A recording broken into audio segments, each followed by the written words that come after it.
Thank you, Your Excellency, Mr. President, President Asiwaju Bola Ahmed Tinubu, ably represented by the Vice President, Senator Kashim Mustafa Shetima, GCON, members of the National Assembly, Honourable Ministers, Permanent Secretaries, Chief Executive Officers, the Chief Executive Officer of the NESG and members of the NESG board, as well as the organizing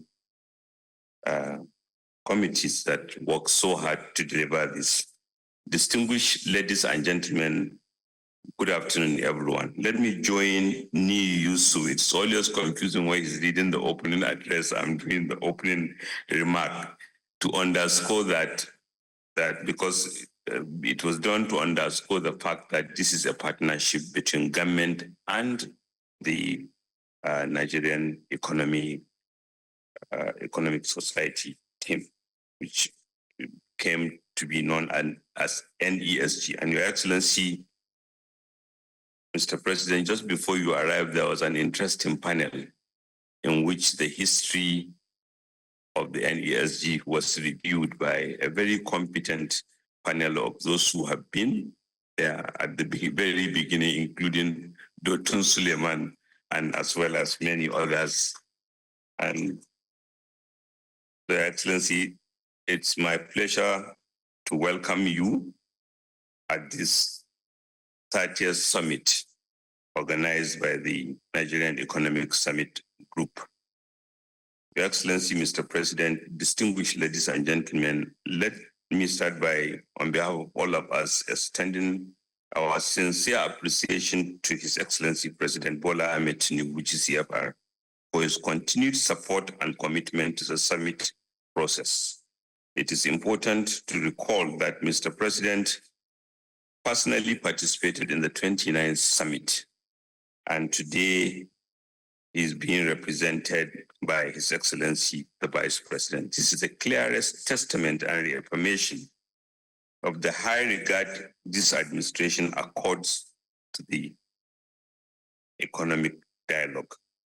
Your Excellency, Mr. President, distinguished ladies and gentlemen, this summit has over the years played a pivotal role in the sustenance of our national dialogue on the economy and frame our deliberations within the context of the aspirations for a better quality life for our people.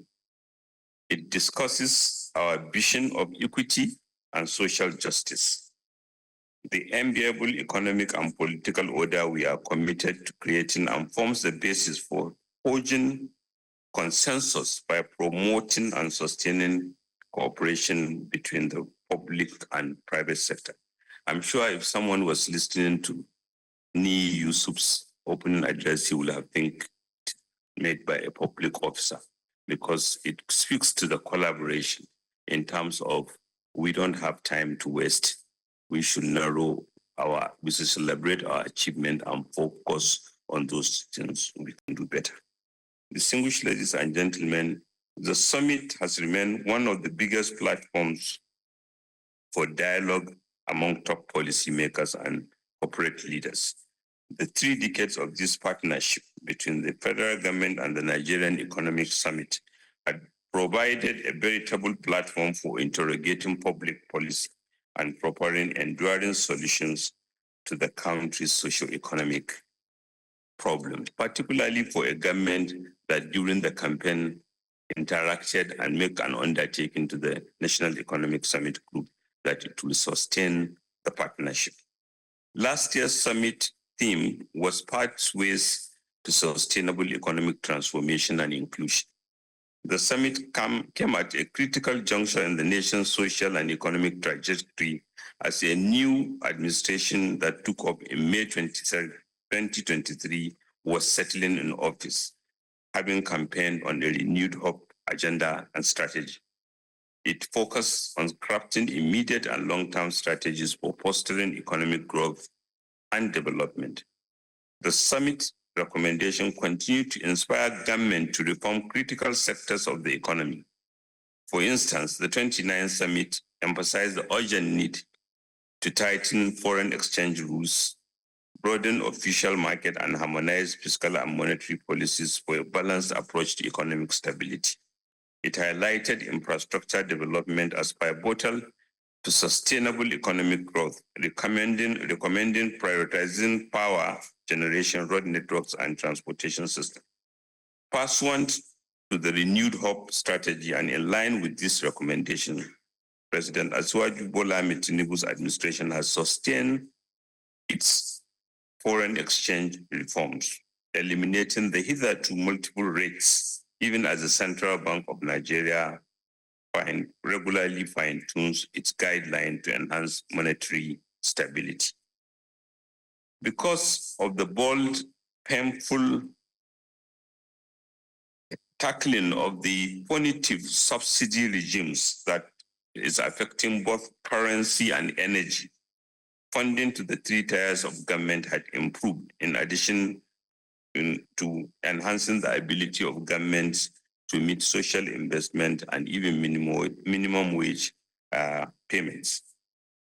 The President approved the Renewed Hope Infrastructure Fund earlier in the year. The fund is an innovative tool to generate financing, not from the budget, but utilizing equity component on the budget to promote, enhance, and create employment opportunities in transformational projects in railway, coastal railway, the 700 kilometer, for example, 1,000 kilometer Sokoto Badagry superhighway, and as well as dams, irrigations, and investment in an energy transition led by CNG, which is designed to cheapen Nigeria's energy availability so that we remain competitive. Between last year's summit and today, we have had Nigeria's energy availability so that we remain competitive. A 28.77 2024 annual budget and a 6.2 trillion naira amendment which incorporated the Renewed Hope Infrastructure Fund into the budget. The three budgets demonstrate our commitment to restoration of macroeconomic stability, funding our priorities such as security, agriculture, and food security, as well as innovation and the creative economy. Innovative measures include expansion of consumer credit to support manufacturing and access to affordable credits, mortgage reform to expand access to housing, student loans funding, CNG penetration as expansion program, as well as digitization of government services, all intended to, among others, expand the economy, reduce deficit, and attain an increase in capital spending. These measures are complemented by a host of trade and fiscal reforms, some of which Ni have spoken about. In addition, the decision to accept Naira payment for crude oil for domestic refiners and the oversubscription of the domestic dollar bond issued are both expressions of confidence in both our and growing confidence in our economy. Increased investment is being witnessed in infrastructure, energy, agriculture, and digital economy.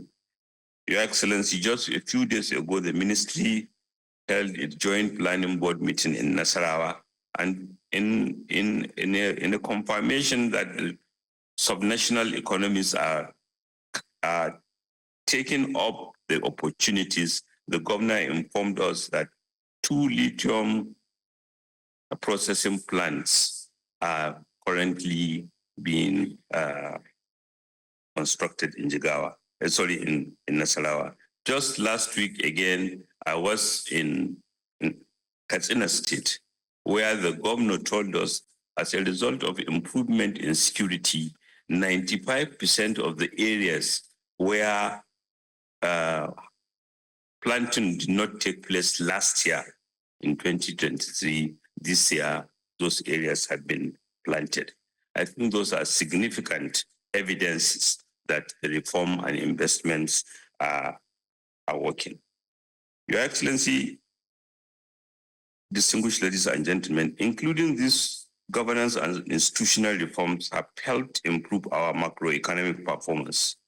Our GDP has been enhanced from 2.98% growth in first quarter of 2024 to 3.19 in quarter two of 2024.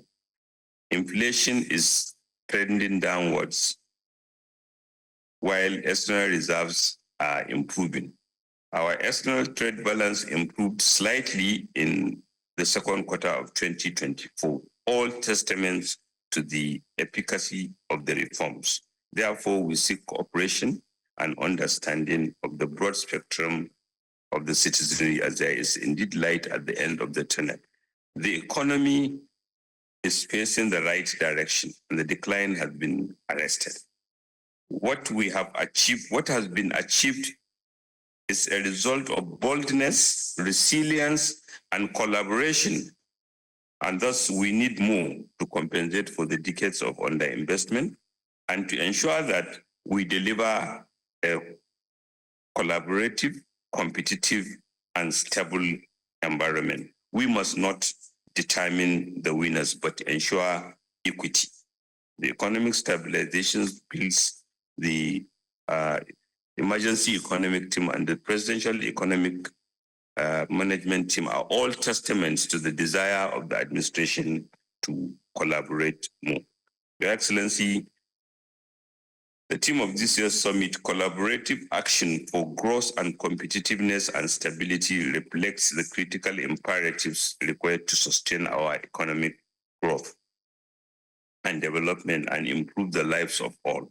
This is consistent with the government's commitment to the renewed hope agenda and the revised national development plan, and to continue the collaboration with the private sector. Your Excellency, I will conclude by again recalling that before you came, Dr.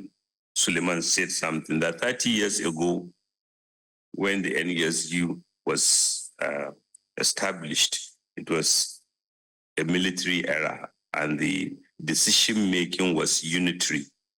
And thus that the import of his statement was that time, if you are able to convince the national leadership, then everything flows smoothly. Now we are in a constitutional federalism with 3 tiers of government and with a presidential team that are committed to federalism. So the tax is even more demanding in the sense that you have to convince different levels of government. So it is on this maybe background that we have to, and in fact, the constitutional democracy increases the demand for government services because you have institutions, assemblies that they owe their existence to promoting and ensuring constituency demand. So it is in this background one can appreciate that turning the economy in the right direction, given the need to convince and carry along both subnationals, development partners, international institutions, and countries and rating agencies who are expressing confidence and putting on the work for the commendable action is all the more noteworthy. We have interacted with many people, many institutions, and they, particularly our development partners led by the World Bank, and they have been very supportive because they have seen the transparency with which the administration has approached partnership in terms of endearing confidence so that all of us, I believe by the time we meet in 2025, the positive trajectory under the renewed agenda will be cemented. Thank you for giving me.